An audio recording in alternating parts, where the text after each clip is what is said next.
So I wanted to do my NBA trade deadline recap for today.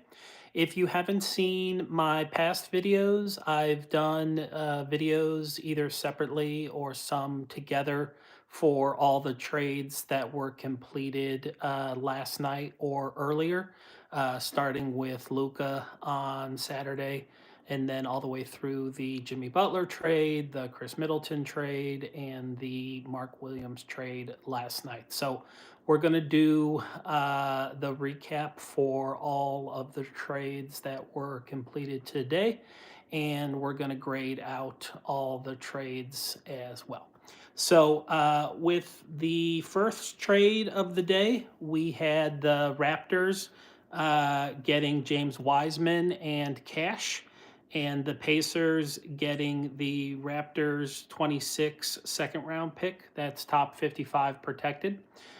So this is just a salary cap dump for the Pacers, getting rid of James Wiseman's contract and getting a highly protected second round pick that most likely won't even convey.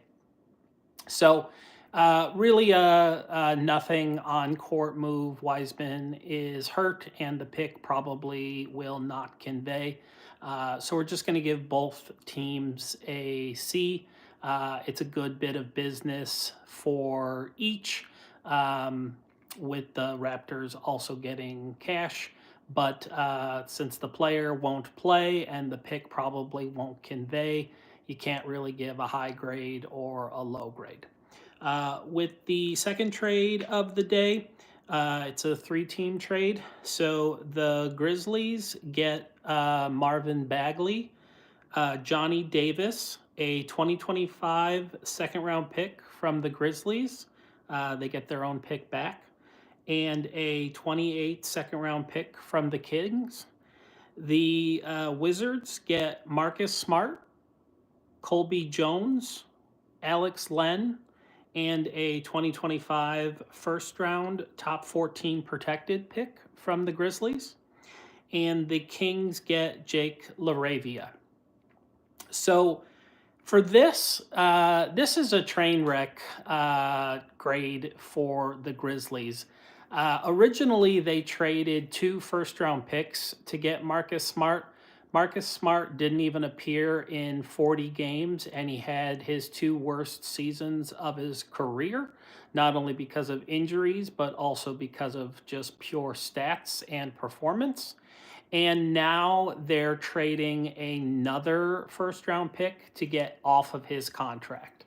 So I'm giving the Grizzlies an F minus here. I mean, they could not have any lower of a grade here. Just absolutely terrible trade here to have to give up two picks to get a player. The player barely plays for you. They play terrible for you, and then you have to trade first round pick less than 2 years later to get off the salary. So I hate the trade as far as asset management goes for Memphis. Now, with that being said, the only bright side of this trade is it clears out a lot of salary cap space getting off of Smart's 21 million for next season. So they would potentially have the ability to re-sign Santi Aldama and also give a new contract extension to Jaren Jackson. And if that does indeed happen, then even though you wasted three first round picks on 40 horrible games in 2 years for Marcus Smart, if you do retain those two players, it might not be a bad trade. So, as of today, and as far as asset management goes, I mean it's as low as a grade as you can give. So, like I said, Grizzlies get an F minus. If they are able to resign and extend the players that they want to in the offseason because of this trade, then this trade could end up being a win for them, and maybe be a B or a B plus even.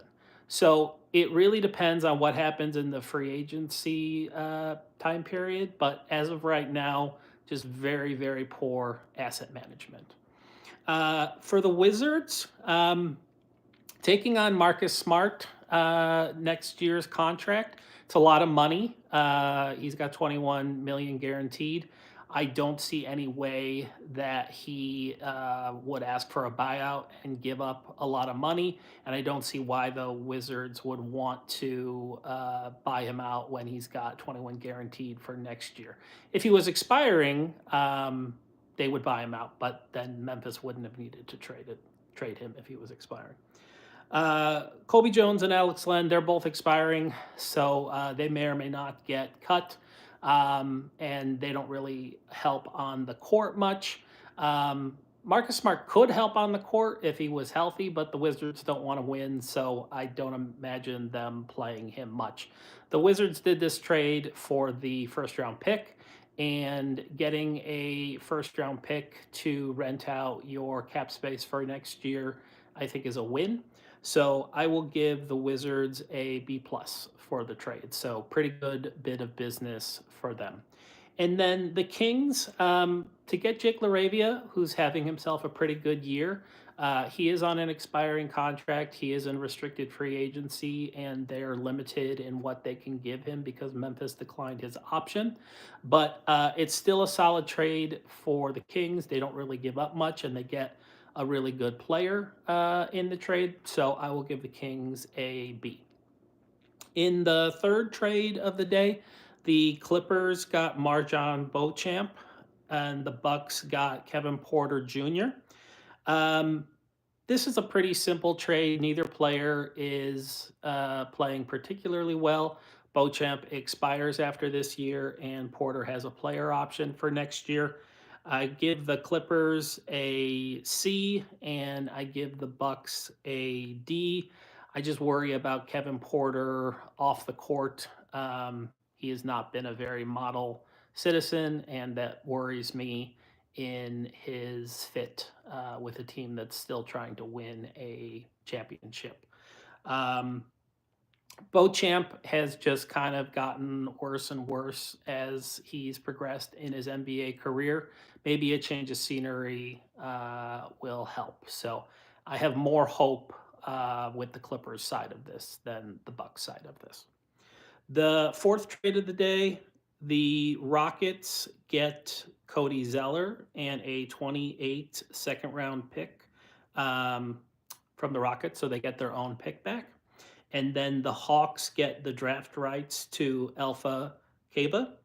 Um, this is a salary dump just to get the Hawks out of the luxury tax. So off the court, it's a big win. On the court, it's probably zero impact. Um, there's a very high probability that these draft rights that this player will never come over. So we'll give the Hawks a C plus because they got out of the tax, and the Rockets a C for getting a second round pick for renting out a little bit of their salary cap space. The fifth trade of the day, the Clippers got Bogdan Bogdanovic and 3 second round picks. It's a 25 second round pick from the Wolves, a 26 second round pick from the Grizzlies, protected 43 through 60, and a 27 second round pick from the Clippers. So they got their own 27 second round pick back. And then the Hawks are getting Terrence Mann and Bones Highland. So the Hawks have had a pretty confusing day for me. We'll get to their third trade of the day in a moment. But Terrence Mann is basically going to take the minutes of DeAndre Hunter. So considering that they traded him, getting Mann is a nice bit of business. And Bogdanovich is much more expensive, and Bones Highland is expiring. So the long term impact will be a smaller year by year number, even though Mann does have a 4 year contract and Bogdanovich only a 2 year contract. The third year of Bogdanovich is a team option. So if the Clippers only want to pay him for next year, they could, and if they wanted to keep Mann, they would have had to pay him for 3 more years. So the 2 years of guaranteed versus 4 years of guaranteed, if you're including this season, is a big difference in overall length. And then Bogdanovic's contract is the biggest in the trade. So the Hawks are breaking it up and getting the position that they wanted, and just trying to see if they can find some new pieces and new blood because the team hasn't been very good so far this season. Uh, the Clippers, impressed with the trade here for them. I mean, being able to get Bogdanovich, even though he's having a very down season this year, if he can bounce back with a change of scenery to get 3 second round picks, even though I do like Terrence Mann, even though I know he's having a down year, both these players, maybe if we can just change their scenery, they can play like they have last year because they were very good players last year and they've just struggled this year. So the Clippers, I will give a B for this trade, and the Hawks, I'll give a B minus for this trade. I do like it overall for both teams. I just think that the Hawks maybe could have paid a little bit less as far as the draft compensation. Giving up the 3 second round picks is a little bit much, even though Mann is much, much younger than Bogdanovich. In the sixth trade of the day, we've got the Cavaliers getting DeAndre Hunter and the Hawks getting Karis LeVert, George Niang, a 2027 second round pick from the Nuggets, a 29 second round pick from the Cavs, a 31 second round pick from the Cavs, and then 2 first round pick swaps from the Cavs, one in 2026 and one in 2028. And it could come from the Cavs or the Jazz in 2028.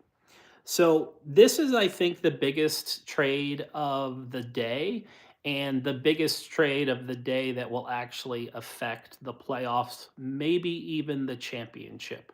The only weak spot on the Cavaliers where there was their starting small forward spot, and they just got a starting small forward that is a 3 and D wing that is young and talented and having the best year of his career. If Hunter can stay healthy and he can keep producing, I don't think he's going to continue to score 19 points like he was off the Hawks bench.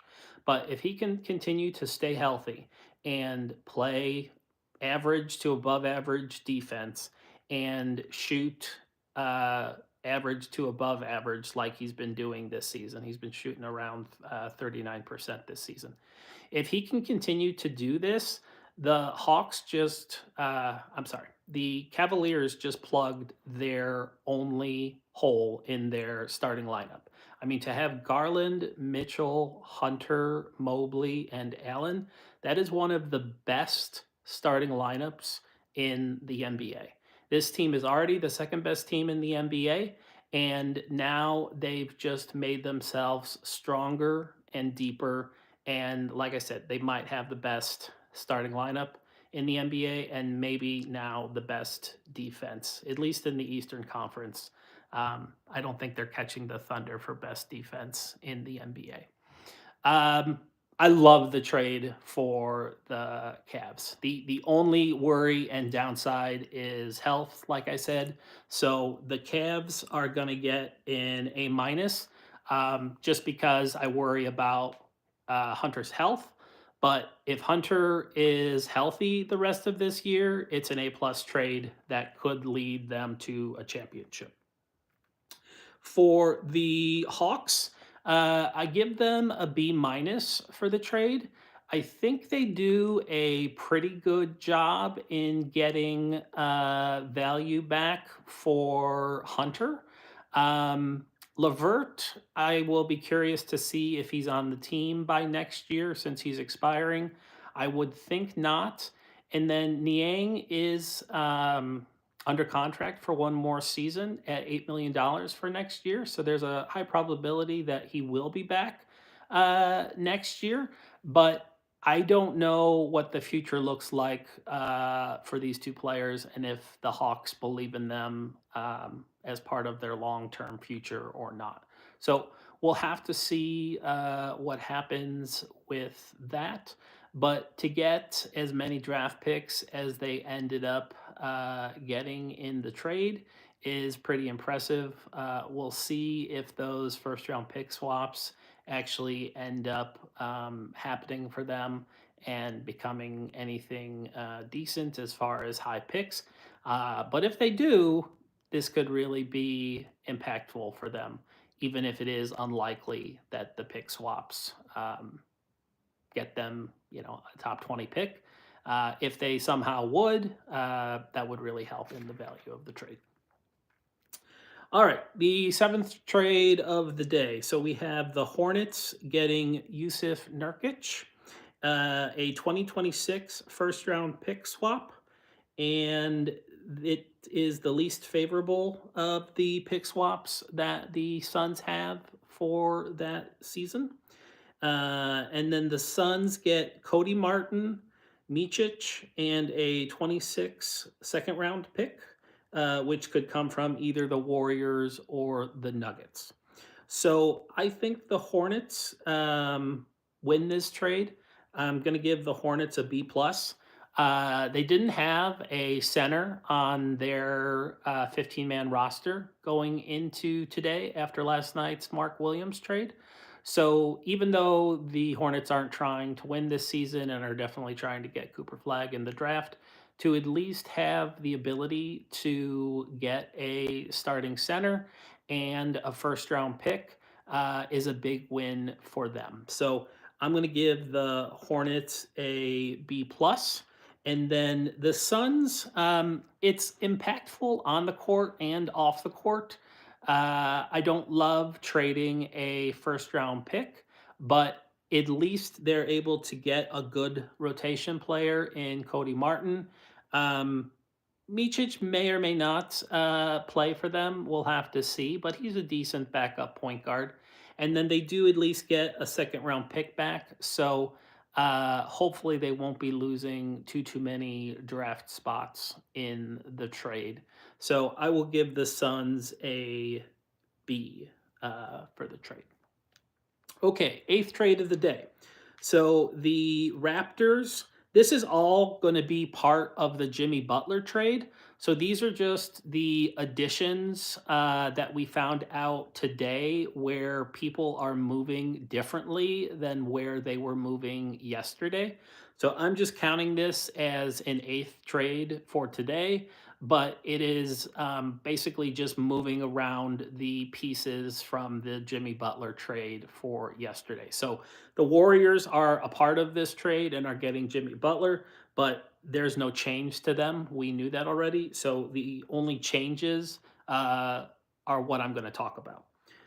So the Raptors get PJ Tucker and a second round pick from the Lakers that is sent to them through the Heat and cash. And then the Jazz get KJ Martin, Josh Richardson, a second round 2028 pick from the Pistons, and a second round 31 pick from the Heat. And then the Pistons get Dennis Schroeder. The Heat get Davion Mitchell. So the Raptors are adding some salary here in PJ Tucker instead of Davion Mitchell and getting a second round pick and cash for it. So it's decent value here. I'm going to give the Raptors a C. Taking on a little bit of extra money, getting a second round pick and cash, that's fine. I would expect them to buy out PJ Tucker. The Jazz getting KJ Martin and Josh Richardson with Dennis Schroeder never even reporting to their team. Pretty decent value here. This actually saves them a little bit of money, and they get two second round picks. The Pistons getting Dennis Schroeder here as a backup point guard, or maybe he even plays next to Cade as a starting two guard. Um, I think they do really well in this trade, so I do really like this for the Pistons. And then the Heat getting Davion Mitchell for PJ Tucker, it just saves them money and got them out of the first apron, but not out of the tax. So going with my grades, I've got the Raptors getting a C, the Jazz getting a B plus, the Pistons getting a B plus, and the Heat getting a C minus. Um, Really, the reason I'm judging the Heat harshly is they didn't get out of the tax. Had they been able to just send Kyle Anderson to the Raptors like was originally reported yesterday, they would have been out of the tax apron and second apron all completely. So they would have gotten out of everything. Um, Now they are still in the tax. So that inability to get out of the first apron and the tax is just hurting them a little bit, in my opinion, financially. But they did get out of the first apron, and that will help them in the buyout market. They can now sign anybody in the buyout market. The ninth trade of the day, the Wizards got Reggie Jackson, a 26 first round pick, which is the least favorable of the Thunder, Rockets, and Clippers. And then the 76ers got Jared Butler, who's on a two-way contract, a 2027 second round pick from the Warriors or the Suns, a 28 second round pick from the Warriors, a 32nd round pick from the Wizards, and a 32nd round pick from the Suns or the Blazers. So I do think that this is a really nice trade for the Wizards, being able to only take on a minimum contract and get a first round pick. I know they had to give up 4 second round picks, but I'd rather have one first round pick than 4 second round picks. So I'm going to give the Wizards a B plus for this trade. And then I don't really like this trade for the 76ers. In fact, overall, all of their trades this week, I don't like any of their trades for the most part. I think that all they cared about was saving money. And I know that they saved over $40 million by getting off the two Martins and now Jackson's contract because they were in the tax, they got out of the tax, and now they're going to get money back from all the other taxpayers. So the fact that they now have um, the ability to save $40 million and get that $10 million back in the taxes, that really is a good piece of business off the court. But on the court, the 76ers have done absolutely nothing productive. They've made their team worse in every single trade, even if it's a small amount worse because none of those players were super impactful. They did nothing to improve their team. So I'm going to give them a C minus. I don't really like the 76ers moves, both in this trade or any of their trades, honestly, this week. All right, finally, the last trade of the day, which was looped into the Kyle Kuzma trade with him going to the Bucks, is the Bucks trading Patrick Baldwin Jr. to the Spurs and cash. I don't think Patrick Baldwin Jr. is very good at basketball, so the Spurs can get a C for cash. And the Bucks being able to get off of his salary and get lower, um, closer to the first apron, and give themselves more financial flexibility, add a ability to have an open roster spot, and be more active in the buyout market. For all those reasons, I'm going to give them a B. So, all in all, in the last week, we had 21 trades. 60 players got traded, and 26 teams were involved in some trade. The only teams that made zero trades at all were the Blazers, Wolves, Magic, and Nuggets. This has been one of the busiest, biggest, most exciting, shocking trade deadlines in NBA history. The NBA will soon turn 80 years old, and nothing has ever been this impactful. When Luca got traded Saturday night, my mind exploded. I thought it was fake. I thought Shams got hacked. I happened to be on Twitter right as it happened.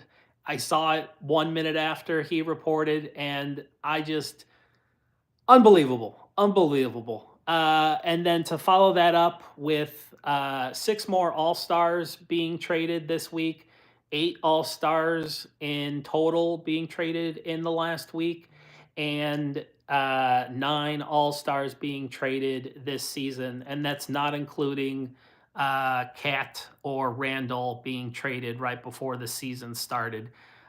Just epic, epic year for trades and transactions.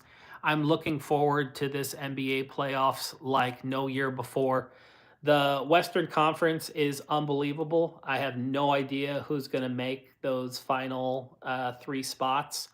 I think the Thunder, the Rockets, the Grizzlies, the Nuggets, and the Lakers are all for sure going to make the top six of the playoffs.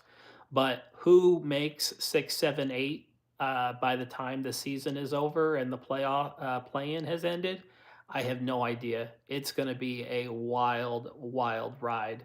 I mean, you have 6 through 12, and they are all super, super close. So I'm really, really looking forward to it. And then the top 4 or 5 in the Eastern Conference are all really, really good. And Cleveland got a lot better today. So the winner of the trade deadline is the Lakers. The winner of today is the Cavaliers. Other winners in general, I would say, are the Warriors. Um, the Mavericks have the potential to be a winner for this season if everyone stays healthy. Although, why in the heck would you trade Luca? Um, but Anthony Davis is a good player if he's healthy. So I'm not saying that they're going to fall off a cliff this season. And then I think the Spurs are also another big winner for this week. So super, super fun. Cannot wait to see what happens the rest of the year. And please like, comment, and subscribe. We'll be putting out more videos as news comes out. We'll see who gets bought out and where those people go. But until next time, I hope everybody has a good night, and we will see you on the next one. Thanks.